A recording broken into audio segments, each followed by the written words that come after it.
So ayun na nga guys, no? So bago pala natin simulan itong vlog na to, is meron lang akong gustong ipakita sa inyo. Ito pala yung Google AdSense dati. So way back 2020, dun ko siya na-receive.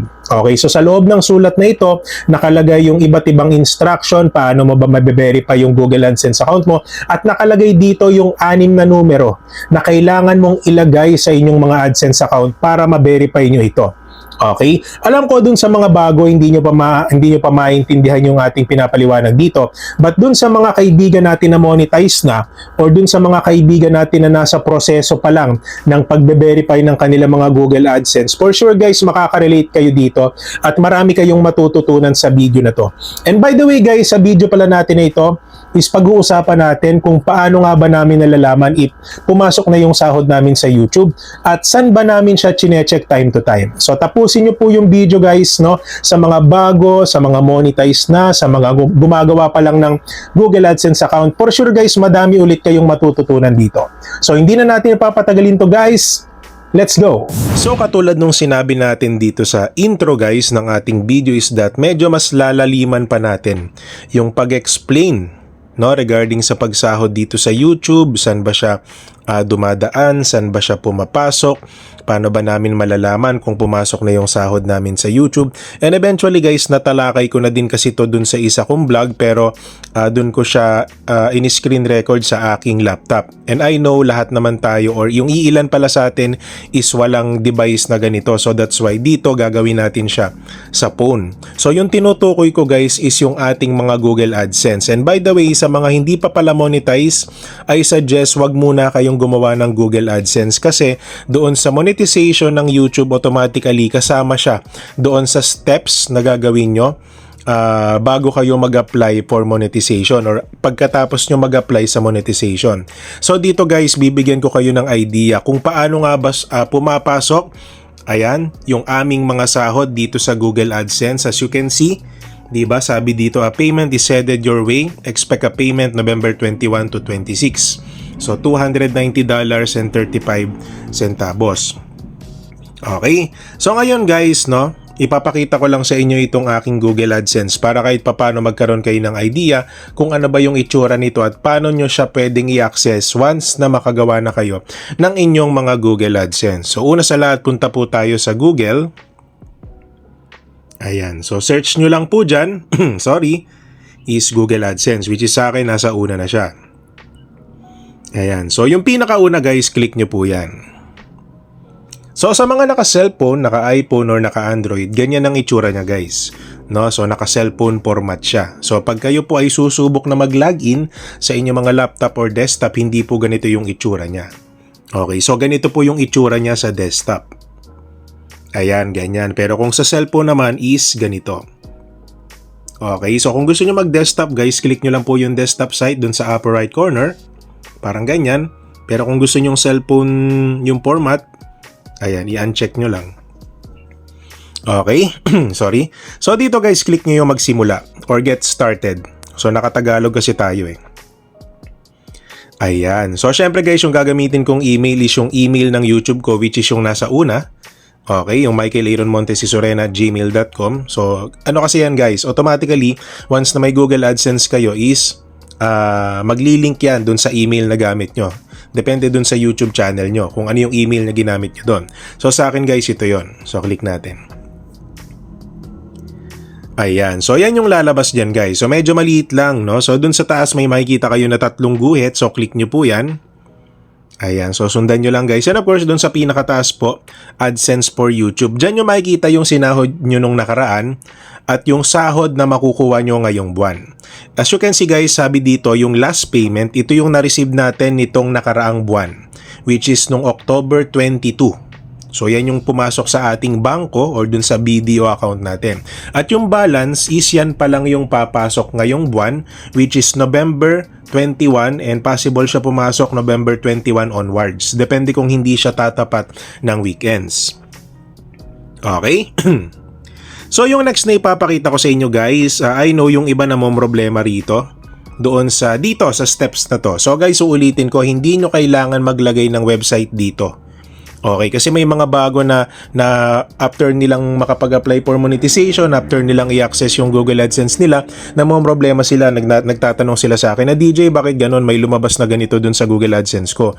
Anong gagawin ko dito? Wala naman akong website. So guys, ito hindi naman required na lagyan nyo ng website kasi wala naman talaga tayong website So kumbaga yung pinakang gamit ng Google AdSense natin is yung sa YouTube natin na konektado na dito. So that's why hindi na natin kailangan ilagay yung YouTube or automatically nagko-connect na siya. Okay?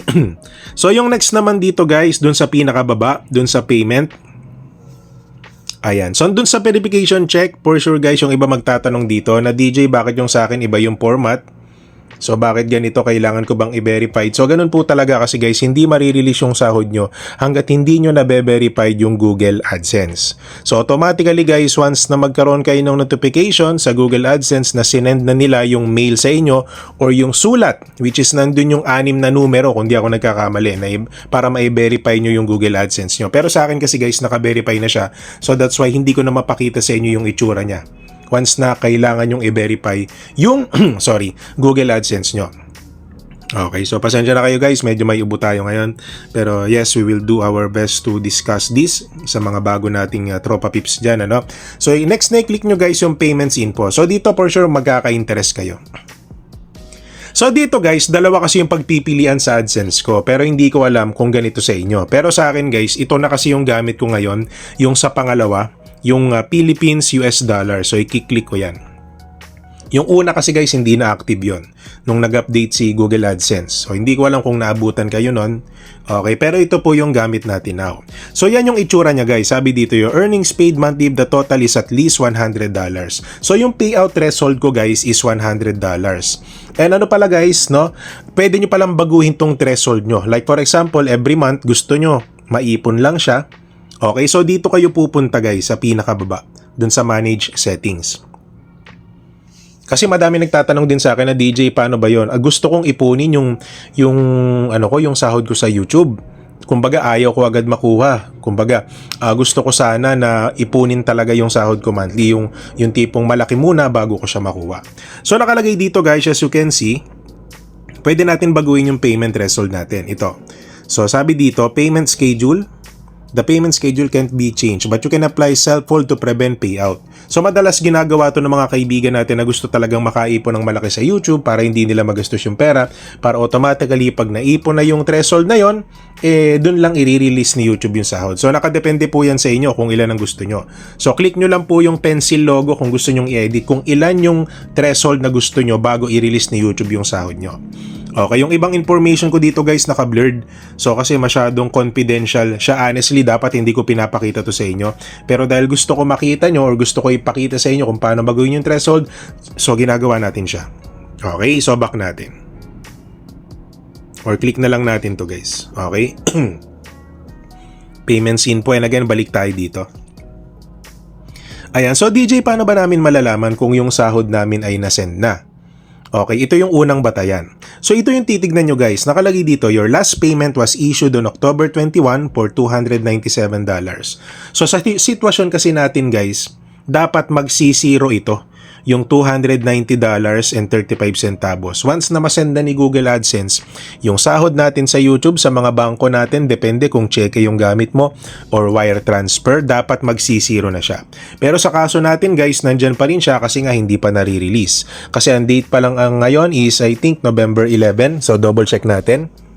Ayan, so November 11 pa lang ngayon. So malaki yung potential na ito ay masend this coming November 22, 23, 24 onwards. Basta wag lang tatapat sa weekends.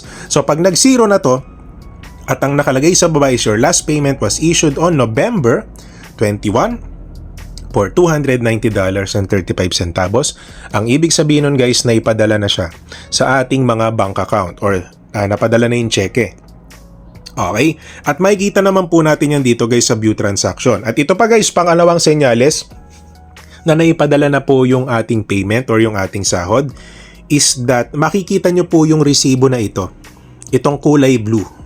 Okay, so dyan po lahat kinekwenta, no?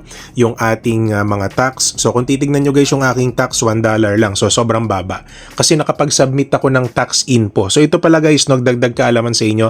Lalo na dun sa mga kaibigan natin na bago sa YouTube or bago palang gagawa ng Google AdSense is that meron kayong isasubmit na tax info nyo.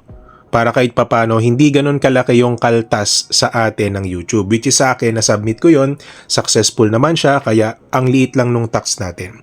Okay? So ito guys yung klase ng resibo na makikita nyo. So sobrang confidential nito, i-blurred ko na lang yung iba. So try nyong i-click yung resibo na yan at ito ang lalabas. So dyan nyo makikita lahat ng address, kung saan ba galing yung sahod natin, diba? Kung anong company, yung tax identification number natin, i-blurred na lang natin yan guys. And of course, tayo, yung recipient, pangalan ko, address ko. Okay, nakalagay dyan. And of course, yung payment date, kailan ko siya natanggap. So yung billing ID, and of course, payment method, wire transfer, no, nakalagay po dyan. At kung magkano yung sinahod natin sa baba.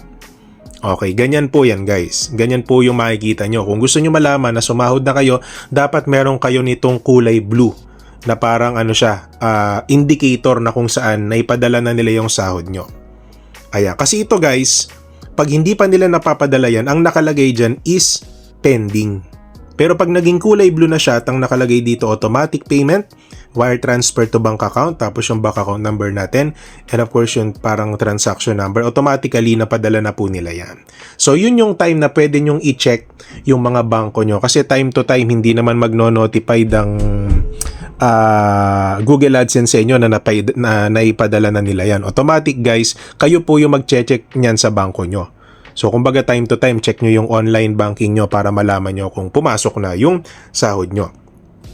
So yun lang naman guys, no? Dagdag kaalaman sa mga kaibigan natin, especially dun sa mga nagtatanong na DJ, baka pwede mo pa kaming bigyan ng idea paano mo nalalaman yung about sa sahod mo, saan ba siya pumapasok, ano ba yung signs na may sahod na kami, kailan ba namin kailangan i-check yung sahod namin. So at least dito guys sa vlog na to, nabigyan ko kayo ng konting idea, no, na even though naka-cellphone lang kayo is pwede nyong i-check yung mga Google AdSense nyo. Hindi nyo kailangan ng laptop, hindi nyo kailangan ng computer para i-access yung Google AdSense nyo. Okay? So dun sa mga kaibigan natin na may mga katanungan pa, I will do my best to answer your questions. So mag-comment lang kayo dito sa ating video.